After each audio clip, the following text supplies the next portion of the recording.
오늘 성령 하나님이라는 제목으로 하이델베르그 여러분들 살펴보겠습니다. 오늘 53문답이죠.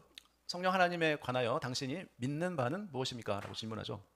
답변을 보면 첫째로 성령 하나님께서 성부 하나님 그리고 성자 하나님과 더불어 참되시며 영원하신 하나님이심을 믿습니다. 둘째로 성령 하나님께서 또한 나에게도 주어져 나로 하여금 참된 믿음을 가지고 그리스도와 그가 주시는 모든 은택들에 참여하게끔 하십니다. 그리하여 성령 하나님께서는 나를 위로하실 뿐만 아니라 나와 더불어 영원토록 함께 거하십니다. 라고 답변하죠. 자, 우리는 그리스도께서 이제 하늘에 오르신 후에 전능하신 하나님 우편에 앉아 계신 것과 그리고 그것으로부터 산자와 죽은 자를 심판하러 오실 것이라는 고백에 대해서 지난 시간에 우리가 좀 살펴봤죠. 예수님께서 하나님 우편에 계시다는 고백은 무슨 의미였어요? 예수님께서 하나님 아버지와 동등한 권능과 그 영광을 취하고 계심을 뜻한다고 그랬죠. 그리고 이 땅에 오셔서 인성 가운데 감추고 계셨던 그 신성의 영광을 이제 예수님께서 죽으시고 부활하시고 승천하심으로써 그 감추었던 신성을 우리에게 나타내 주셨다라는 고백이라고 살펴봤죠. 따라서 하나님 우편에 앉아 계시다라는 이 고백은 예수님께서 전능하신 하나님의 영광과 권능으로 온 만물을 다스리심을 말할 뿐만 아니라 특별히 교회의 머리가 되신다라는 사실을 말한다고 했어요.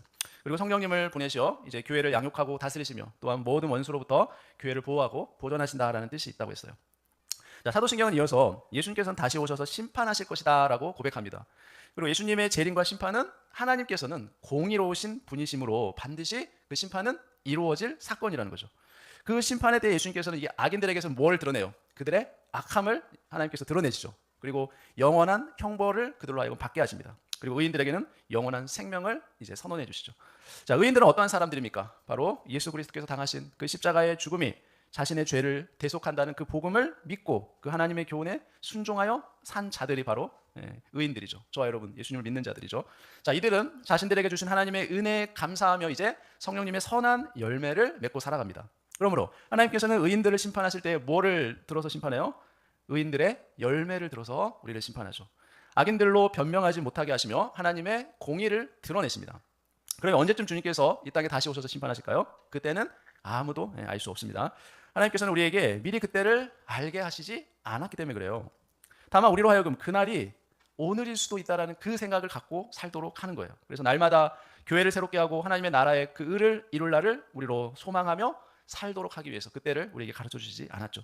주님께서는 다시 오실 때까지 이 세상에 있는 자신들의 백성들을 홀로 내버려 두시지 않습니다. 마태복음 28장 18절에 예수님께서 우리에게 이렇게 말씀하셨어요. 예수님께서 나와 말씀하여 이르시되 하늘과 땅의 모든 권세를 내게 주셨으니 자, 그러므로 너희는 가서 모든 민족을 제자로 삼아 아버지와 아들과 성령의 이름으로 세례를 베풀고 내가 너희에게 분부한 모든 것을 가르쳐 지키게 하라. 볼지어다 내가 세상 끝날까지 너희와 항상 함께 있으리라 라고 우리에게 예수님 분명히 약속해 주셨죠. 자, 이 말씀에서 이르신 것처럼 예수님께서는 지금도 어때요? 예수님이 이미 승천하셔서 하늘에 계시죠. 하나님 보좌 우편에 계시지만 여전히 우리와 함께 계십니다. 그렇죠? 육신으로 떠나 계시지만 예수님 우리와 함께 계세요. 그럼 어떻게 우리와 함께 계실 수 있는 것이에요? 바로 승천하신 예수님의 몸 분명 하늘의 낙원에 계십니다. 그럼 우리 예수님은 그의 부활의 육신이 아니라 무엇으로? 눈에 보이지 않는 영으로 우리와 함께 계시죠. 자, 예수님께서는 자신이 하늘에 오르신 이후에도 자신과는 다른 보혜사 곧 성령님을 우리에게 보내주시겠다라고 약속했죠. 그래서 제자들로 하여금 너희와 항상 함께 있으리라라고 예수님께서 말씀하신 그 주님이 사도행전 1장 4절에서 이렇게 약속하셨잖아요. 제자들에게 사도와 함께 모이사 그들에게 분부하여 이르시되 예루살렘을 떠나지 말고 내게서 들은 바 무엇을 기다리라는 거죠? 아버지께서 약속하신 것을 기다리라라고 예수님이 당부하셨잖아요. 자, 아버지께서 약속하신 바 누굽니까? 바로 성령님을 기다려라라는 뜻이죠. 자, 성령님을 보내실 것과 관련해서 예수님께서도 요한복음에서 이렇게 우리에게 제자들에게 말씀하셨어요. 내가 아버지께 구하겠으니 그가 또 다른 보혜사를 너희에게 주사 영원토록 너희와 함께 있게 하리니. 또 16장 7절에도 그러나 내가 너희에게 실상을 말하노니 자, 내가 떠나가는 것이 너희에게 유익이라. 내가 떠나가지 아니하면 보혜사가 너희에게로 오시지 아니할 것이요 가면 내가 그를 너희에게로 보내리니. 자, 예수님이 이미 제자들에게 다 이 성령님에 대해서 말씀을 해주셨죠. 자, 성부 하나님께서 성자 하나님을 통해 성령 하나님을 우리에게 보내주심으로 이제 성령 하나님 우리와 함께 계시죠. 그리고 그 성령님을 통해 자, 예수님께서도 우리와 함께 계시는 거예요. 그렇죠? 자, 이것을 바탕으로 사도신경이 고백하는데 신앙 항목 가운데 뭐가 있어요? 성령을 믿사오며라는 고백이 있죠. 자, 그 고백을 또 이 시간에 살펴보겠습니다. 자, 성령님은 삼위일체 가운데 성부 하나님과 성자 하나님이 아닌 뭐예요? 제3위 하나님을 가리키는 분이죠. 자, 그래서 하나님은 본질상 형체가 없으세요. 그렇죠? 눈에 보이지 않으신 분이심으로 하나님은 뭐라고 해요? 하나님은 영이시다라고 우리가 고백하잖아요. 하나님은 눈에 보이지 않는 분이시죠. 그렇지만 하나님의 영은 이 창조함을 입은 피조물인 선한 천사나 악한 천사도는 인간의 영과는 다른 영이에요. 예, 차원이 다른 영이에요. 영이신 하나님은 이 세상에 있는 그 어떤 피조물과도 다른 창조주이시기 때문에 그래요. 자, 천사들과 같이 유한한 영이 아니라 하나님은 무한한 영이시죠. 그리고 신성을 신적 본질로 가지고 계신 영이시죠.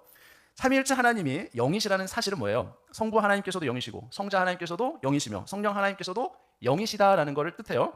자, 그런데 삼위일체 가운데 제3위 하나님만을 특별히 성부와 성자와 구별해서 뭐라고 부르죠? 성령님이라고 부르잖아요. 자, 왜 그렇게 우리는 성령님이라고 부를까요? 그 이유가 뭘까요? 자, 첫째는 성령 하나님은 성부와 성자 하나님께서 보냄을 받으신 분이죠. 그래서 성부와 성자와는 구별되시는 분이시기 때문에 성령 하나님이라고 부르는 거죠. 자, 신적 본질에 따라서는 성부, 성자, 성령 모두 영이시죠. 그리고 성령 하나님께서는 성부, 성자 하나님에게서 보내심을 받으신 분이기 때문에 그래요. 그리고 성령님은 성부 하나님의 영 또는 성자 하나님의 영 이렇게 불리기도 해요. 그렇죠? 자, 그렇지만 성령님은 성부, 성자 하나님과는 구별되시는 제3위 하나님이시죠. 자, 여기서 조심할 점 뭐냐면, 자, 성령 하나님께서 성부, 성자 하나님에게서 보내심을 받으셨다고 해서 성부, 성자 하나님이 먼저 계시고 그 다음에 성령 하나님이 나중에 계신 분이라고 생각하면 안 된다라는 거죠. 예, 이걸 조심해야 되죠. 자, 성령 하나님도 영원하신 하나님이십니다. 그렇죠? 성부, 성자 하나님께서 성령 하나님을 보내신다는 것이 정확하게 무엇을 뜻하는지 우리는 피조물이기 때문에 그거를 알 수는 없어요.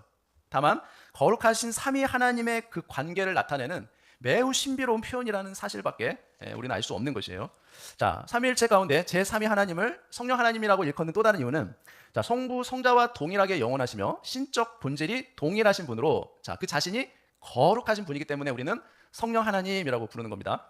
자, 자신만 거룩하실 뿐 아니라 아울러 성부와 성자 하나님에게서 보냄을 받아 믿는 자들의 심령에 일하시죠. 성령님은. 자, 그래서 그들을 어떻게 합니까? 믿는 우리를 거룩하게 하시죠. 그리고 그들로 하여금 영생을 받기에 합당하도록 하시는 분이 바로 성령 하나님이죠. 자, 여기서 우리가 주의해야 할 이단적 오류를 한 가지 지적하면 뭐냐면, 여러분, 이단들 가운데 어떤 이들은 이 성령님이 하나님께서 은혜로 주신 선물 또는 은사라고 불리는 것을 볼 때 성령님이 성부, 성자 하나님과는 달리 인격이 아니고 성부, 성자 하나님의 능력일 뿐이다라고 말한다는 것은 잘못된 주장이라는, 그 이단적인 주장이에요. 자, 여러분, 고린도전서 12장 4절에 보면 이렇게 말씀해요. 아까 이게 은사라고 주장하는 근거가 이 말씀을 토대로 그렇게 주장하는 거거든요. 자, 여기 마태복음 7장 보면, 그날에 많은 사람이 나더러 이르되 주여 주여 우리가 주의 이름으로 선지자 노릇하며 주의 이름으로 귀신을 쫓아내며 주의 이름으로 많은 권능을 행하지 아니하였나이까 라고 이렇게 성령님을 어떤 하나의 능력이나 은사로 말한다는 거예요. 이 말씀을 근거로. 또 누가복음 11장에 보면 너희가 악할지라도 좋은 것을 자식에게 줄 줄 알거늘 하물며 너희 하늘 아버지께서 구하는 자에게 무엇을요? 성령을 주시지 않겠느냐. 이런 이제 구절들 때문에 성령님이 어떤 은사나 능력으로 이렇게 주장을 한다는 거죠. 자, 고린도전서 12장 4절에 보면, 자, 은사는 여러 가지나 성령은 같고 하나다는 거예요. 그리고 고린도전서 이 모든 일은 같은 한 성령이 행하사, 고린도전서 12장에 은사들이 나오잖아요. 많은 은사들.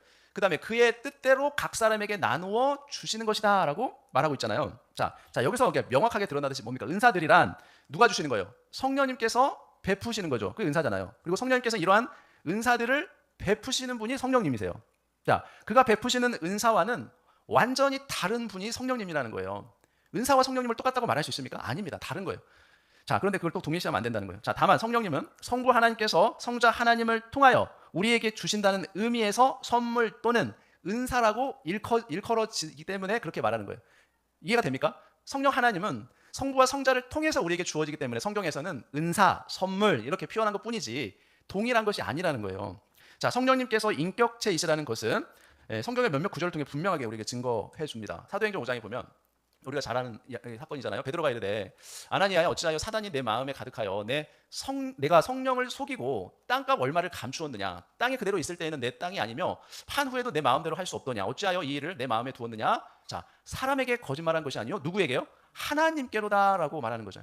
자, 성령도 하나님이다라고 지금 말하고 있는 거죠. 자, 이 사실은 이 성령이 성부, 성자 하나님처럼 인격체이시다라는 걸 보여주잖아요. 그렇죠? 자, 이러한 사실은 예수님께서 이제 아버지와 아들과 성령의 이름으로 세례를 주라고 하신 말씀에도 우리가 얼마든지 확인할 수 있는 부분이에요. 자, 그래서 그렇기 때문에 성령님은 우리에게 마땅히 할 말을 가르쳐 주시기도 합니다. 누가복음 12장 12절에. 자, 마땅히 할 말을 누가 가르쳐 줘요? 성령이 곧 그때 너희에게 가르치시리라. 그러니까 성령님은 인격적인 분이시기 때문에 우리에게 마땅히 할 말 우리에게 가르쳐 주시는 분이세요. 그리고 또 이 사도행전 16장 17절은 뭡니까? 사도들을 부르시고 또 따로 세우세요. 자, 무리의 앞에 이르시되 비두니아로 가고자 하시되 예수의 영이 허락하지 아니하시는지라. 또 우리가 하나님의 자녀인 것을 친히 증거하시고 또 하나님을 아바 아버지라 부르게 하시죠. 여기 보면 성령이 친히 우리와 더불어 우리가 하나님의 자녀인 것을 증언하시나니라고 말하고 있어요. 그리고 우리가 죄로 인하여 근심하게도 하시죠. 에베소서 보면 하나님의 성령을 근심하게 하지 말라. 그 안에서 너희가 구원의 날까지 인치심을 받았느니라. 자, 우리가 죄를 지면 마음에 근심을 갖게 하는 것도 성령 하나님이 하시는 일이에요. 자, 성부와 성자 하나님께서 보내심을 받으신 이 성령 하나님께서 우리의 심령에 오셔서 하시는 일은 무엇이냐면 한마디로 요약해서 말하면 뭡니까? 거룩하게 하시는 일을 하는 거예요. 거룩하게. 왜 그래요? 성령님이 바로 거룩하신 분이기 때문에 그래요. 좀 더 구체적으로 성령님은 우리의 심령에 진리의 빛을 비추어서 깨닫도록 하십니다. 우리가. 자, 로마서 8장 16절 요한복음인데요. 14장 16인데. 네. 자, 보혜사 곧 아버지께서 내 이름으로 보내실 성령 그가 너희에게 모든 것을 가르치고 내가 너희에게 말한 모든 것을 생각나게 하리라. 이게 성령 하나님 우리에게 해주시는 일이죠. 하시는 일이에요. 자, 그리고 또 요한복음 16장 13절에도 그러나 진리의 성령이 오시면 그가 너희를 모든 진리 가운데로 인도하시리니 그가 스스로 말하지 않고 오직 들은 것을 말하며 장래 일을 너희에게 알리시리라라고 말씀해요. 자, 이 말씀이 바로 그 성령 하나님이 우리에게 오셔서 우리를 거룩해 하시는 일을 한다는 걸 보여줘요. 자, 우리를 말씀으로 조명하시며 교훈해 주시는 분도 성령님이죠. 그리고 우리로 거듭나게 하고 중생하게 하시는 분도 성령님이세요. 자, 예수님께서는 또 요한복음 3장 5절 이렇게 말씀하셨잖아요. 예수께서 대답하시되 자, 진실로 진실로 너희에게 이르노니 사람이 물과 성령으로 나지 아니하면 하나님 나라에 들어갈 수 없느니라. 그러니까 성령님은 우리를 거듭나게 해주시는 분이라는 거죠. 자, 성령님께서는 우리를 진리로 이끌어 주시죠. 그리고 우리를 거듭나게 하시죠. 그리고 우리 마음에 회개와 믿음을 주십니다. 그뿐 아니라 우리를 그리스도와 연합하게 해주시죠. 그리고 우리로 하여금 그리스도로 말미암아 영원한 생명을 얻게 해주시죠. 그리고 그리스도께서 베푸시는 모든 영적인 은택들을 다 우리로 누리게 해주십니다. 자, 요한일서에 보면 그의 계명을 지키는 자는 주 안에 거하고 주는 그 안에 거하시나니 우리에게 주신 성령으로 말미암아 그가 우리 안에 거하시는 줄을 우리가 아느니라. 또 고린도전서에 보면 너희 중에 이와 같은 자들이 있더니 주 예수 그리스도의 이름과 우리 하나님의 성령 안에서 씻음과 거룩함과 의롭다 하심을 받았느니라 라고 말씀해요. 자, 그래서 그리스도와 하나 되게 연합하게 하심으로 성령님은 우리로 하여금 어떻게 하는 거예요? 의롭게 거룩하게 우리를 만들어 주시죠. 자, 그럼으로써 성령님은 우리로 하여금 율법에 순종하게 하심으로 우리의 생각과 행위를 성령님이 다스려 주시죠. 자, 누구든지 그 하나님의 아들이라면 그가 하나님의 아들이라면 어떻게 됩니까?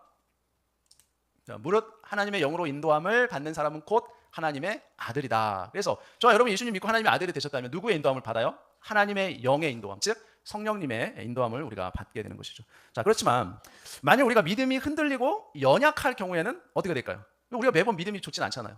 연약할 때 있잖아요. 죄 가운데 넘어지고 믿음이 흔들릴 때도 있단 말이에요. 그때는 어떻게 합니까?